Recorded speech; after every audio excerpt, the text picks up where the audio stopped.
Support WrestleTalk! Give us a subscribe. Hey, remember when Triple H coined the term global localization, which is really legal speak for we're gonna try and dominate the entire wrestling industry? Well, the next step in WWE's path to world domination appears to have been made, as it's being reported that a new NXT brand is on its way. We've known for some time that WWE has been making efforts to start an NXT Japan brand. WWE will be launching NXT India in 2021, presumably with Adam Pearce as not the general manager. If the reports are accurate, it would make it the second branch of the main NXT tree, with NXT UK already in existence. NXT UK has received plenty of criticism from the UK wrestling scene, with many accusing WWE of killing smaller UK promotions by signing all of their top stars and then not allowing them to wrestle anywhere else. In terms of an NXT India promotion, we know that WWE has been interested in expanding into the second most populated country in the world for several years. Need I remind everyone that Jinder Mahal's WWE Championship reign was a direct result of WWE trying to bring more Indian eyes onto its product. So far, we don't know too many details on the new promotion other than it's happening, but perhaps we'll finally see the big Jinder Mahal versus Great Khali match we've all been dreaming of for so long.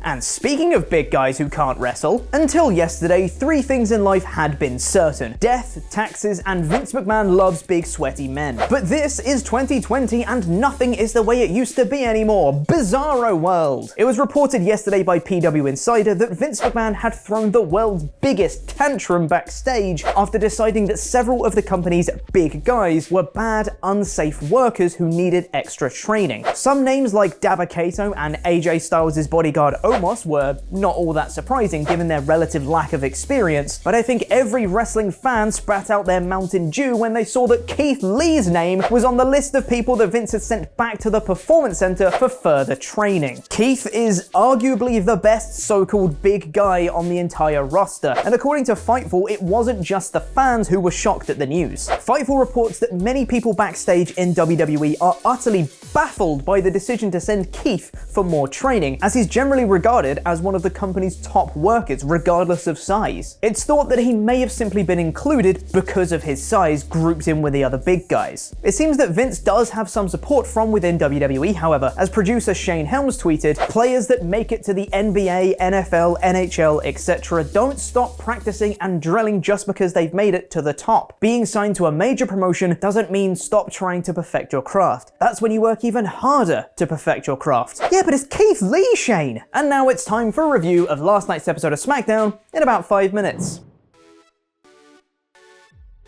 Thank you for being awesome pledge hammers on Patreon, The Cleaner, Kenny Shah, and Shield Maiden, The Zornice. The show started with Carmella and Sasha Banks having a contract signing for their TLC match for the SmackDown Women's Championship, where Carmella took control by stealing the contract and signing it backstage before having her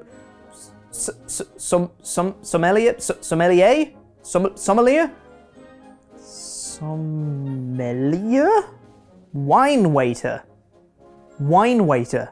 That's what it is. Carmella's wine waiter brought the contract out for her to Sasha, but Sasha won't stand for that, and she has to have control, so she demands that they have the title match tonight instead. Carmella accepts, and then Sasha beats up Carmella's some wine waiter. Okay, a title match tonight then. I'm into it. Let's just hope it doesn't end in DQ, right? After this was Montez Ford versus Dolph Ziggler, with the Profits cutting a typically Profits promo backstage, before Ziggler actually cut a pretty decent promo himself, and Rude was also there. The ensuing match was actually pretty fun, because shockingly, both Ford and Ziggler are good wrestlers. Apart from the bit where Ford summoned Solo Cups to reign in the ring while the Profits music played, because what the hell was that? After it looks like Ford has the win, Rude causes the distraction by beating up Dawkins on the outside, which allows Ziggler to hit a super kick for the win. It was simple, but effective. Losing in singles competition isn't the worst thing for the tag champs, and it's building to a match at TLC, which will no doubt be fun. Oh wait, no,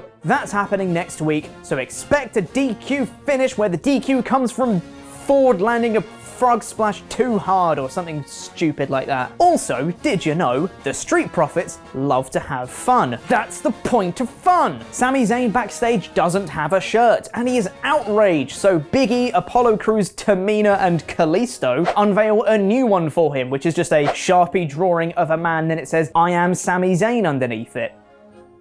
add to basket. In a nice touch after the ad break, Sami Zayn is already talking as the commentators try to talk over him to reintroduce you to the show, but he's interrupted by Big E and the two have a non-title match. Finally, after having this singles push since about August, finally Big E is getting some meaningful title involvement. So Sami won via countout.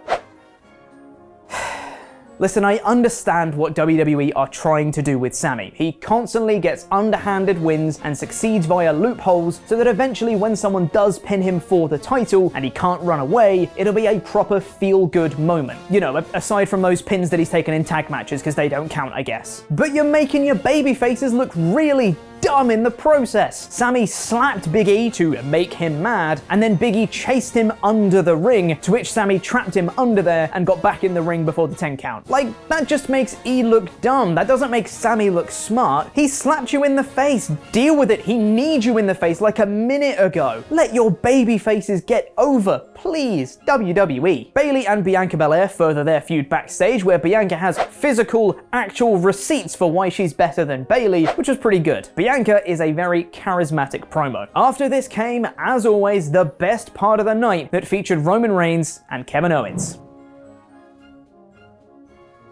After watching a recap of last week, Jey Uso timidly approaches Roman and asks if they're good, to which Roman responds, they are, before Kevin Owens makes his entrance. And ahead of their TLC match, he sets up a T, an L, and two C's in the ring and proceeds to cut a promo that in a lesser person's hands would have sounded goofy, but KO made it work. Jey asks Roman's permission to go and get Kevin, which Roman grants, and he proceeds to attack KO from behind with a chair, which backfires when Owens puts Jey through a table. Roman and Paul Heyman then come out onto the stage, and interestingly, for the first time, we see Heyman giving proper counsel and advice to Roman, which Roman actually accepts. Roman looked like he wanted to head to the ring and beat up Owens, but Heyman advises him not to, saying he's the head of the table, he calls the shots, not Owens. Do this on your own terms. So Roman takes the title back and walks off. But it doesn't end there, as after an ad break, Owens is backstage looking for Roman, but gets attacked from behind by him and gets absolutely mauled. Roman then cuts an even better promo than Owens, looking down the camera and addressing Owens' family, saying, if you don't talk some sense into your husband, if you don't talk some sense into daddy, I'm gonna be the man who takes the food off the table. Jesus, Roman, you didn't have to go that hard. I loved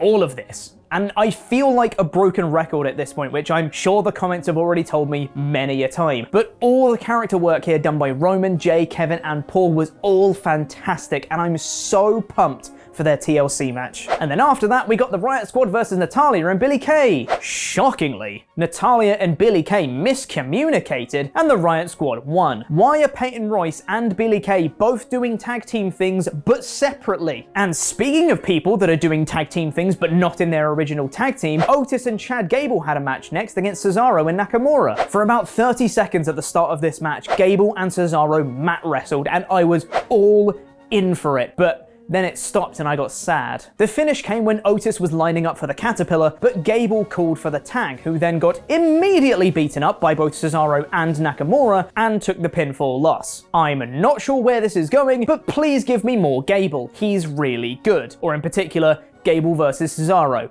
Thanks. Backstage, it's revealed the name for Corbin's new cronies is the Knights of the Lone Wolf, which sounds okay. Steve Cutler had one of those security wand things, which was a bit weird, but this wasn't terrible. And then it was time for the main event of Carmella versus Sasha Banks, featuring Carmella's new music and entrance, which was honestly pretty good. It gets over her character pretty well, and even during the course of the match, she looked pretty good and is playing this new gimmick much better than her old one, in my humble opinion. But seriously, stop doing the merry-go-round. It's the worst move in the history of wrestling. There was some really nice wrestling in this match here, including a really smooth transition from a pin into the Code of Silence, followed by another smooth transition into the Bank Statement. But of course, the match ended in DQ, because why wouldn't it? Carmella's sommelier wine waiter threw a bottle at Banks, where's the DQ for that one, so Banks chased him around the ring. Now you may think this is where the DQ comes in, but no, Banks gets back in the ring and proceeds to beat up Carmella in the corner past a 5 count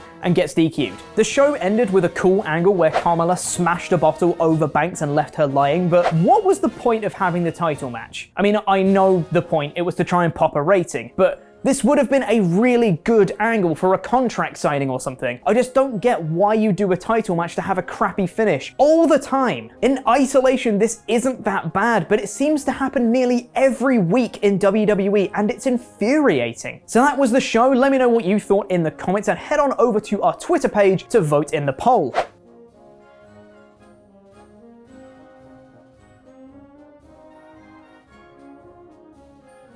This show had a lot of things that were pretty frustrating. I'm not a fan of Gable being beaten so easily, Big E losing by countout, Carmella and Sasha having a title match on SmackDown that ends in DQ, or anything Natalya and the Riot Squad are doing, which all have some form of pretty bad booking. But the Roman Owens feud continues to be spectacular, and the tag title scene is fine. Despite the good stuff, this show still gets a poor 2 out of 4. WWE are upset with Snoop Dogg. Check out the details by pressing the video on the right, and press the video below that one to check out the latest episode of Board Game Club on Phenomenerds, where the gang and special guests play Wits and Wagers. Subscribe here for daily wrestling news videos and reviews. I've been Corporate Chopper.